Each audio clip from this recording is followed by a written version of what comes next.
వరద బాధితులు కూడా రాష్ట్ర ప్రభుత్వం నష్టపరిహారం కింద వారి అకౌంట్లోకి 25,000 రూపాయలు జమ చేయడం జరిగింది. దీనిపైన మీ అభిప్రాయం? 25,000 ప్రకటన మేము చూసాము. అయితే 1,00,000 మందిలో 10,000 మందికే వస్తున్నాయి.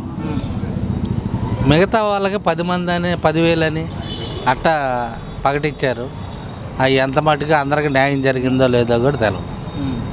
అంటే ప్రభుత్వం బాధితుల దగ్గరికి వెళ్ళి అన్నీ వాళ్ళకి సంబంధించిన సామాగ్రి ఏవైతే నష్టపోయిందో అందరినీ స్వీకరించి వారి పేర్లు కూడా తీసుకొని ప్రభుత్వం అందరికీ సహాయం ఇచ్చామంటుంది. వాళ్ళు చెప్పేదంతా అబద్ధాలండి. అంతా నిజం లేదు, కొంత అబద్ధం కూడా ఉంది. అంటే అందరికీ చేరలేదంటారా? చేరలేదు. ప్రభుత్వం చెప్పేవన్నీ కొన్ని అబద్ధాలు కూడా కాదు. అంటే ప్రభుత్వం కూడా చెప్తుంది అందరిని ఆదుకున్నాము, అందరికీ సమానంగా చూసామంట. ఆదుకున్నారు కొంత మట్టుకి, అందరినీ ఆదుకోలేకపోయారు. అయితే ఎప్పుడు సీఎం రిలీఫ్ ఫండ్కి ఎప్పుడు రాని విధంగా 400 కోట్లు వచ్చాయి. ఇది ఒక చరిత్రలోనే నిలిచిపోతుందంటూ కూడా చంద్రబాబు నాయుడు గారు మాట నిజమే.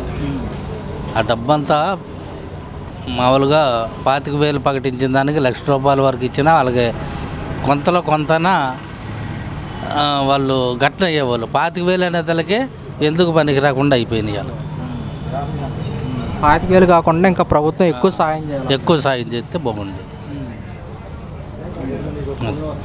ఓకే, ఈ కూటమి ప్రభుత్వం 100 రోజుల పరిపాలన ఎలా ఉందంటే ఏం చెప్తారు? ఇంత మటుకు ఏమీ లేదండి. వాళ్ళు చెప్పిన ఇంత మటుకు ఏమీ జరగలేదు. అది అంటే ఈ 100 రోజుల పరిపాలనలో పెన్షన్ పెంచి ఇంటికి పంపిస్తున్నాము, అన్నా క్యాంటీన్లు పెట్టామని చెప్తున్నారు. అన్నా క్యాంటీన్లు పెట్టారు, పెన్షన్ ఒకటి పెంచారు.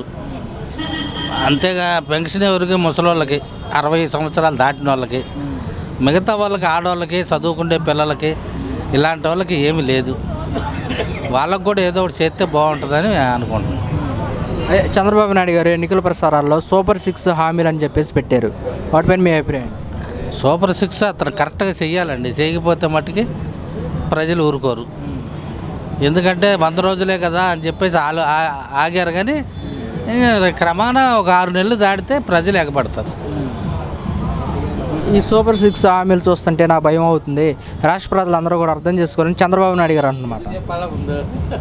సూపర్ 6 పథకాలు ఇచ్చారు కదా, ఖజానా చూస్తేనే ఖాళీగా ఉంది, ఈ పథకాలు ఇప్పట్లో అమలు చేయలేమని చెప్పేసి చంద్రబాబు నాయుడు గారు ఎలక్షన్ ముందు చెప్పాలి కానీ అతను అంత అనుభవం కల్లాడు.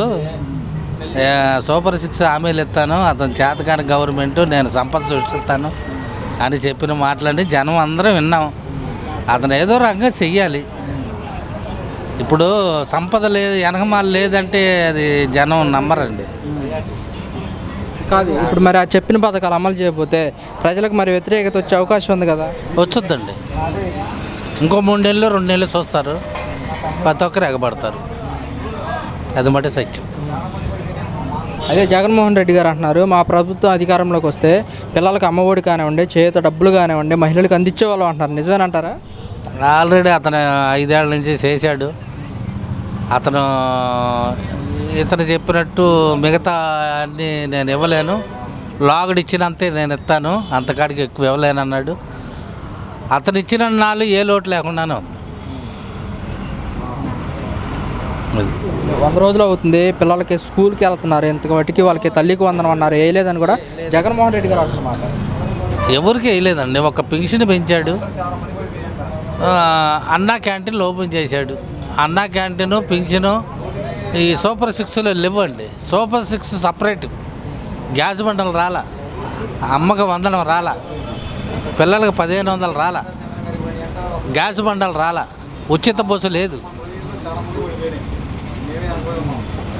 గ్యాస్ బండ్లో వచ్చే నెల దీపావళికి అందిస్తామంటున్నారు కదా. వచ్చినాక చూద్దామండి, వచ్చినాకే. ఎందుకంటే ఈ పార్టీకి రావాలి, వచ్చినాకైతే. అయితే వాళ్ళు అంటున్న మాట ఏంటంటే ఈ విపత్తు సడన్గా వచ్చింది, లేకపోతే మేము చెప్పిన పథకాలు అమలు చేసేవాళ్ళం అంటున్నారు. అందుకే ప్రజలు కూడా ఈ వర్షాలు వరదలు వచ్చినాయి, ముందు వాళ్ళకి న్యాయం చేస్తే తర్వాత 1-2 నెలలు చేద్దామని ఆలోచన.